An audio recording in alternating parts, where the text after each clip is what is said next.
আসসালামু আলাইকুম। অনেকেই আমাকে বলেন যে কুশি কাটার স্টার্টিংটা যেটা হয় সেটাই তারা বুঝেন না। আসলে মানে হচ্ছে যে ম্যাজিক নটটা করা হয় সেটা তারা বুঝতে পারে না কিভাবে করেন।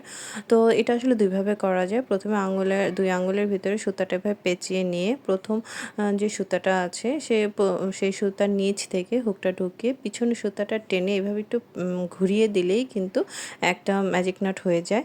এটা হচ্ছে ১ নাম্বার পদ্ধতি। আরেকটা হচ্ছে খুবই সহজ। সেটা হচ্ছে আমরা কম বেশি এটা সবাই পারি। আমরা জামার ফিতা কিংবা জুতার ফিতা খুব সহজভাবে এই গিঁটটা দিয়ে থাকি।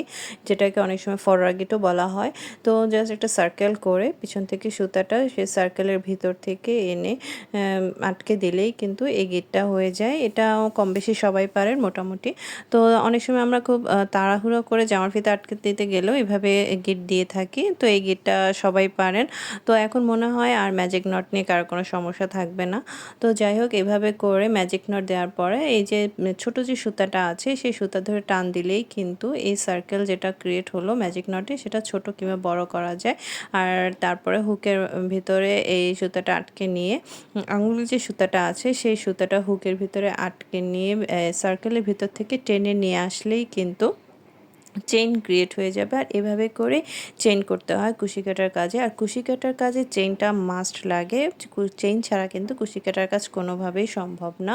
চেইন দিয়েই কুশি কাটার কাজ করতে